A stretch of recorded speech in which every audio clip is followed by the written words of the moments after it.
Hey everyone, Eric Watson here, freelance writer, player of games, writer of words, recorder of videos, and online role-playing aficionado. With this video, I'll be reviewing the DM's Guild adventure Minotaur's Betrayal, designed by JVC Perry and Phil Beckwith for Dungeons & Dragons 5th edition. This adventure is included in the DM's Guild Bundle Adventure Anthology of PB Publishing. PB Publishing has provided a review copy for the purposes of this review. So Minotaur's Betrayal is a combat-heavy adventure featuring a mega dungeon full of orcs designed for a party of 6th level for 3 to 5 hours. Now that estimated playtime is completely bananas, and I'm not sure where we're getting these estimated playtimes, because that seems to be a recurring theme in a lot of these DM's Guild adventures that I'm seeing, is way underestimating how long it takes to run these adventures. I mean, the mega dungeon alone would take my group at least 2, 3, maybe 4 like multi-hour sessions to get through. It is a very large dungeon, and that's great. I just want you to know this is not a one-shot like the 3 to 5 hour thing would suggest. Switch over. Minotaur's Betrayal is part 2 of the Minotaur trilogy, and you can see my review of part 1, Minotaur's Bargain, on my website at roguewatson.com, as well as here on my YouTube channel. Minotaur's Betrayal picks up after you've earned the Minotaur's trust from the first adventure. Now, you don't need to play that adventure. There are notes for skipping a few sections in the beginning in Chapter 1 if you do not. However, if you do run Minotaur's Bargain first, it would help further flesh out the Minotaur race, introducing them, and more importantly, make a later scene much more impactful. It includes the death of the Minotaur leader, as well as obviously the titular betrayal. It would make that way more meaningful and a cool story moment. Even though I mentioned in my review of the first adventure that I thought it was very light on role playing and kind of didn't fully utilize the Minotaur culture enough for me. But this one, the first adventure enhances this one really well. So I would recommend, if you are going to play through this adventure, which I think is much better, playing through Minotaur's Bargain would help quite a bit, and I'll get to that later when we get to that section. Your party is given 6 Minotaur veterans. These are custom-built, slightly beefier CR4 Minotaurs, including one Minotaur veteran named NPC called Perseus, who I believe has max HP. Your goal is just to return to the town that originally sent you, which I think could just be any town that you want within your campaign, in order to help stage a defense against a large upcoming orc raiding party, which is detailed in Chapter 2, as we are here. So there are 2 scripted random encounters when you're traveling from the Minotaur camp back to the town, and it's orc forces harrying the party, specifically trying to kill Perseus and the Minotaurs. They first show up during the day mounted on aurochs as like just a war party, and then they arrive on giant bats during a stealthy ambush at night. These are really cool encounters. More importantly, they drive home the orcs as a powerful, relentless foe, and nicely foreshadows later events, which is all about fighting orcs.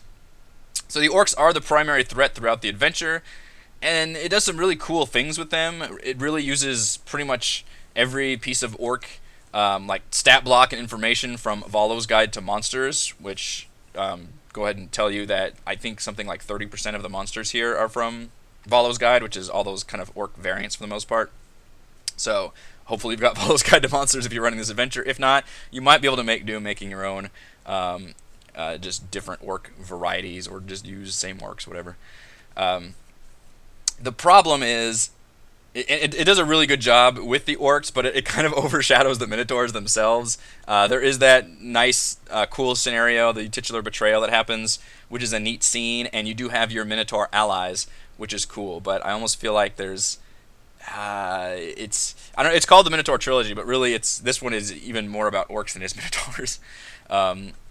So the attack on the town ends up being a diversion, as you can see over here, and there's a whole bunch of notes for running this battle, which is a really big, overwhelming battle. There's, the player characters, there's their Minotaur allies, there's the town militia defenders, as well as the orc invaders themselves. There's about a dozen foes. That is a lot of units to keep track of, and it's a lot of units for the DM to be rolling for, too, and I'm always leery about anything that takes too much like spotlight away from the players, and part of that is just having a lot of units on the battlefield that the DM controls. One cool thing that I've seen adventure suggestions use. And I believe Wizards actually suggest this, and if they haven't, they should. But if you have PC allies during a battle, let your PCs control them, which I think is cool. Like maybe they can each control a Minotaur, and the DM only controls like Perseus or something. And I think that would be really cool, and that helps give like a connective tissue to those allies, so that when they fall in combat, they really feel like they have lost a source of power. In addition to hopefully like you've been role playing them well, so they feel like they've just lost a buddy as well. But more importantly, like they just lost this secondary power source, which could be neat. So that's my own little suggestion there. Thankfully, this fight is not meant to be finished. It actually ends in round 4. It says after 4 rounds of combat, a large pillar of smoke can be seen on the horizon, and at that point, Fleshrend, which by the way is a really cool custom-built, sadistic named troll, who's a really neat character, one of the stat blocks provided at the end. And they back off, they retreat, and the Minotaurs suddenly freak out because they realize that their encampment is under attack. Which, by the way, if you manage to defeat Fleshrend or anybody here, that actually does alter sections of the final dungeon, because obviously he won't be there, or his bodyguards won't be there. Hopefully he does survive. I really like it when the DM gets the chance to reuse enemy forces, especially ones that have like personality and some kind of memorable quirks, which I think this really nasty evil troll who likes flaying his enemies and has this special named weapon called, what is it, like Skin Stripper or something great, like a flail. I would absolutely do everything in my power to make sure this guy survives, so that he can show up at the climax, the end of the adventure, and provide a cool like moment. So your party, they retreat, and your party has to run, essentially chase after the Minotaurs, or at least they should. Hopefully this kind of very much is designed for a classic heroic party, and that's partly because of how the Minotaurs act, which is, always charging into battle and very honorable and all that. So if your party is not that way, there could be butting heads a lot, which could make for an interesting challenge level too, if they're having to, they hopefully want to work with the Minotaurs, but the Minotaurs can be a pain in the ass to work with, which I think could be a fun way for the DM to play with a party that way. It's actually mentioned here they suffer 2 levels of exhaustion, however, if the PCs run with the Minotaurs, which is pretty nasty.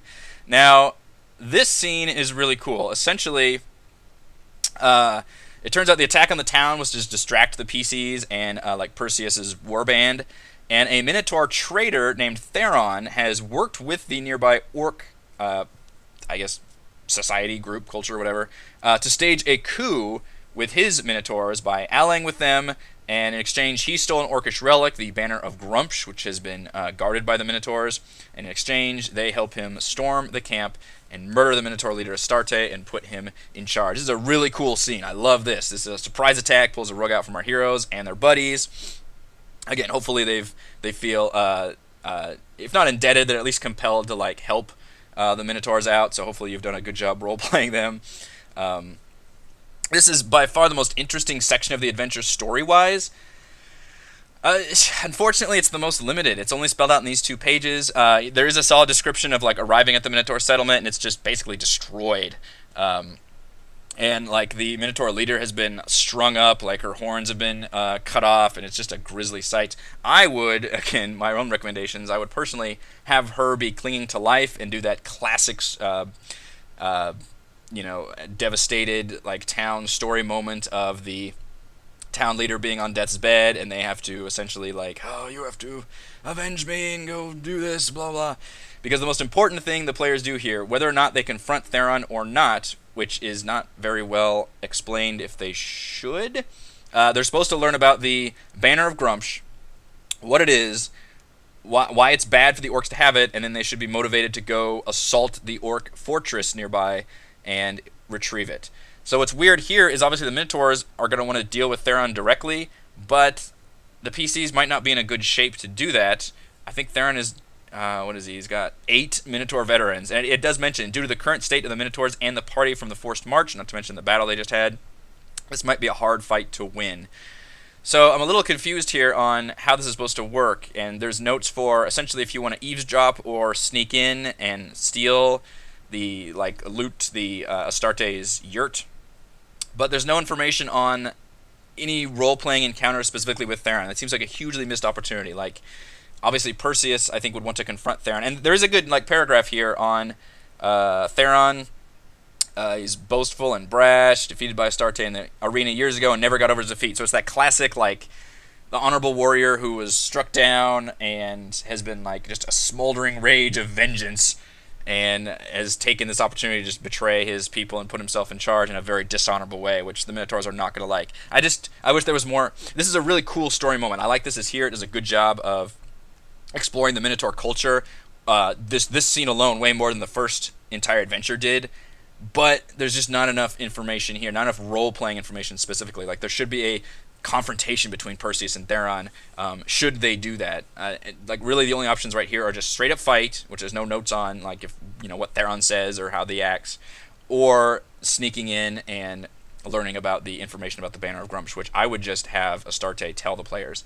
So there's an odd mix here where it's like, do you actually deal with Theron, or do you just go on to the orc dungeon and leave Theron for later, which would be kind of a... You could do that. It would be like a, you know, the hobbits returning to the Shire and dealing with that whole mess in the novels, which they didn't do in the movies after the main quest was done. So I like this moment. I just wish there was more actual information about it, because it's really neat. Regardless, the PCs are designed to learn about the Banner of Grumsh, which is this super powerful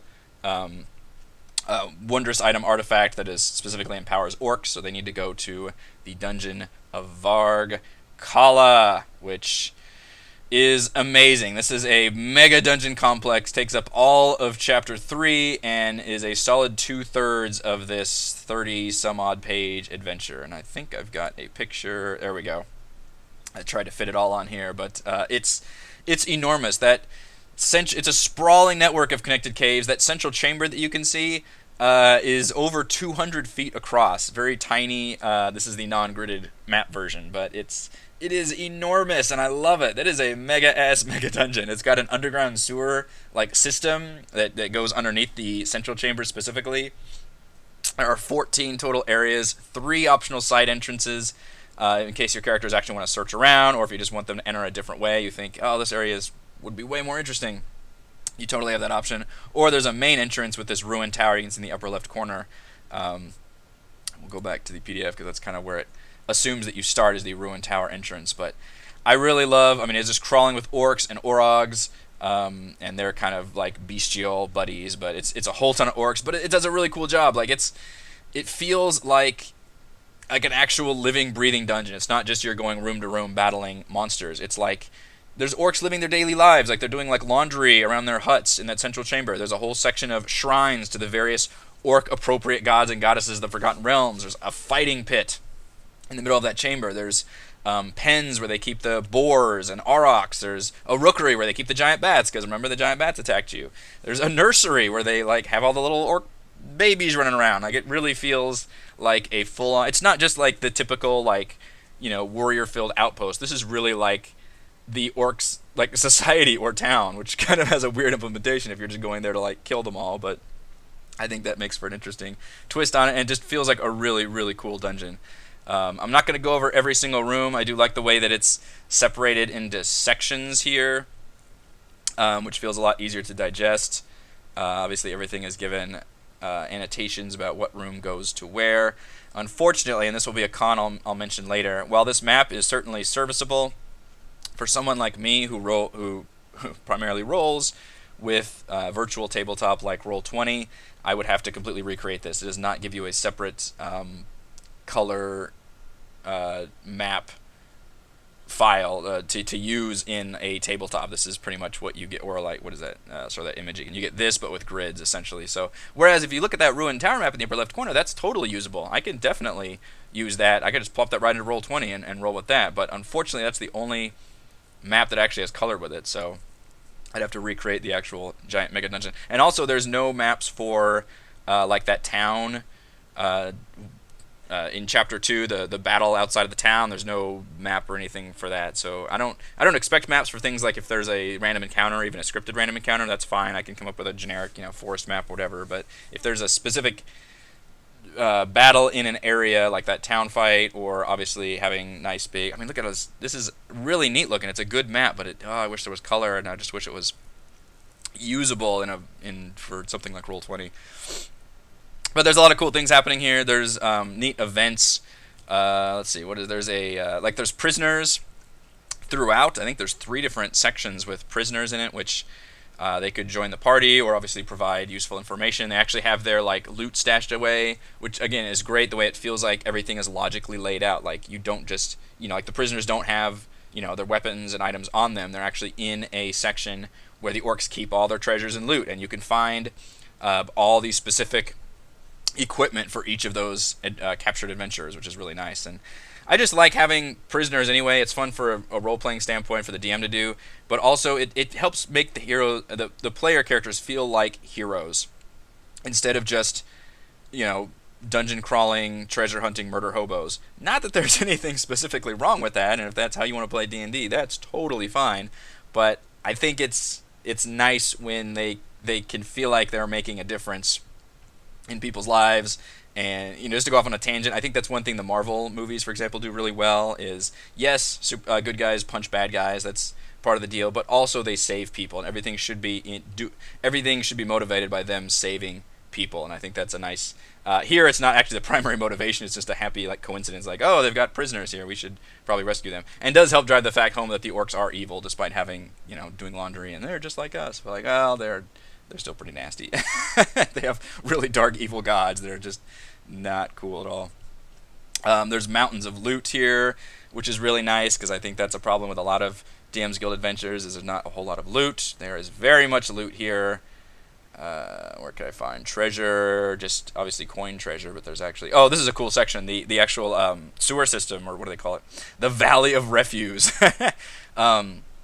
There's a whole bunch of black puddings down here, which is nice, and there's also this character, this nasty scarred orc called Grizzle, who is just essentially a golem-like figure who lives in the sewers and has survived by the skin of his teeth, and can actually provide directions and information for the players, which is really neat. Again, I like those opportunities to actually role play even enemies. And there's another good one too. I believe it's in the fighting pit.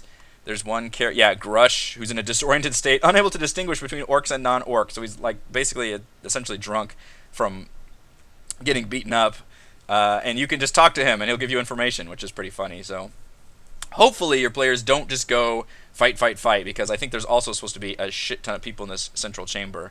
But, and I believe this is spelled out, let's go to the beginning. It can also be hard... if the party's entering Varkala stealthily, you should roleplay scenes with a Minotaur who believe that such tactics are dishonorable. So you actually have to use persuasion checks to tell them, don't just fucking charge into all these battles, you idiots, which I think is funny. Each time a check is attempted, add 1 to the difficulty of succeeding until the party fails. At this point, the Minotaurs refuse to listen, calling the party dishonorable. From that point forward, the Minotaurs will charge whenever the situation merits it, happening no matter what the party says, which is... I think it's going to be tricky to pull off as a DM, but that helps make the adventure more than just a standard dungeon crawl. You've got these powerful allies, but they're not interested in tactics or stealth or ambush or any of that. They want to do straight-up fights, which could be really tricky with a dungeon that could, essentially come alive and be like a hornet's nest when you start brawling your way through, especially when you get to that central chamber. So keeping your Minotaur allies alive and not getting you and the party killed will be challenging, but I like the challenge. I think that's a cool flavor. And again, hopefully, I wish there were more notes on role-playing Perseus and the Minotaurs, because that is where a lot, I think, of the enjoyment of this adventure comes from, and especially, obviously, the Minotaur flavoring itself. The final battle is very nice. There's where are we at? The War Chief's quarters, which manages... Fleshrend will be there if he wasn't killed in Chapter 2, which hopefully he wasn't, because I think that would be really fun. And there's a nice little role-playing scene between the Orc War Chief, what is his name, Guthma, and Fleshrend together. And then they've got the banner you have to rescue. There's also a really fucked up elf bard, Evelios, which is another nice prisoner that you can free, who's I think got his loot strung up in front of him. So again, I like the prisoners here, and there's a good way of giving players information and also making them feel like heroes. So very nice. Look at this treasure pile right here. This is amazing. You get this. This is essentially the end dungeon treasure pile. Potion of healing, spell scroll of fireballs, bag of holding, +1 arrows, cloak of the manta ray, potion of fire breath. This is like dragon horde type shit, and I love it. Like, this is a big dungeon. Hell yeah, they should have a lot of treasure. So +1 thumbs up to giving all this treasure to the players. I love it. One thing I also love, and PB Publishing's adventures have all done this, and I'm going to give it a pro in every one of my reviews, and adjusting this encounter box for every single encounter if your party is 5th, 7th, or 8th level. Very nice. Very nice. I love that. So again, I'm not going to go over the whole dungeon, but there's some really cool events in here. I love it. Even if you just want to take this dungeon and use it like in whatever campaign just as a giant orc dungeon, I think that's totally usable and worth getting the adventure for, even if you didn't want to use the actual story framing devices around it.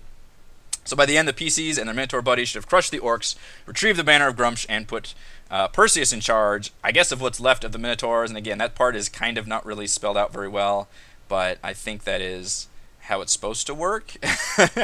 Hopefully you've dealt with Theron and Perseus has stayed alive, although that could be pretty tricky. This is a solid adventure that includes a little bit of everything. There's a nice little bit of role-playing, there's some good story moments, and I love a good meaty dungeon crawl, and this one very much has that. Though much of the Minotaur flavoring will come from your interactions with the PCs via Perseus, and keeping them alive will prove difficult. So part 3, which it teases here, called Minotaur's Bane, teases that both warrior races, meaning the Minotaurs and Orcs, will have to come together to fight a new abyssal threat that's unleashed from the banner's usage. I don't know if it's supposed to be from its destruction or just from using it, but either way, they have to actually come together, which sounds like a very appropriately epic climax to the series that I'm very much looking forward to the end of the Minotaur trilogy. So let's go over my... Well, I guess we can look at the... Oh, well, this will be part of my pros. We'll get into that in a second. Quick pros... So Varkala is a huge, impressive dungeon with multiple entrances, neat NPC interactions, tons of encounters, and hordes of loot and treasure. Huge thumbs up to Varkala, even if you want to just use it as its own, separate like drop-in dungeon. It's obviously a very big one. It seems like it would take you like 10 hours to get through this alone, but that's a good thing. It's awesome. I love this dungeon. The adventure uses all the orc information and stat blocks in Volo's Guide to Monsters, which will go to the... there we go. There's Fleshran. He's a cool-looking dude. And you can see it does have its own custom ones, obviously for like the orc war chief Guthma, but otherwise it uses pretty much everything from Volo's. In fact, I believe... Yeah, there we go. There's a list of all the... This is really nice, too. Just a reference page. Lists all the specific like traps and magic items and enemies and where to find them in their appropriate supplements and books. The Minotaur Ally, Quick Pro Minotaur Ally NPCs are a great addition, and notes for using them in the final dungeon are solid. For example, they don't exactly like stealth. There are several custom-built boss monsters and variants, like Fleshran, which I really like, including like personality traits and flaws and all that, which is really neat. I hope more of them. I think him and Guthma get that. Perseus does not, though, which it'll be in my con. 3 powerful magic items. The Banner of Grumsh is given a ton of notes, even though I think the players are just supposed to destroy it, as it's super powerful.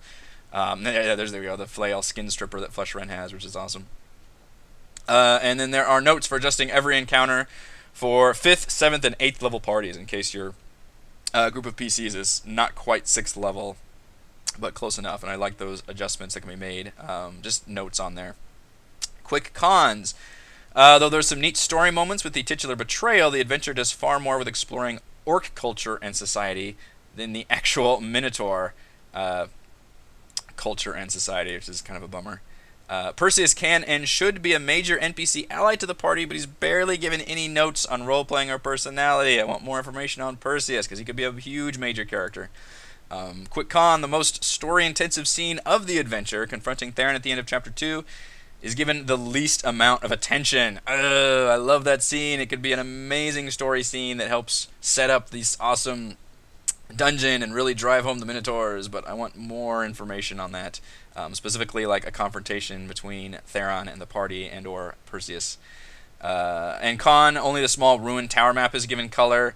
There's no map at all for the town siege in Chapter 2, and while I like the map in Varkala, I would have to redo that for something like Roll20, which is kind of a bummer. So, my final verdict: with significant story beats culminating in a massive dungeon crawl, Minotaur's Betrayal is a much improved sequel by enlisting an exciting Orc versus Minotaurs theme. Thank you to everyone for watching this video review. You can see my written review at roguewatson.com. You can follow our own tabletop RPG adventures here on my YouTube channel.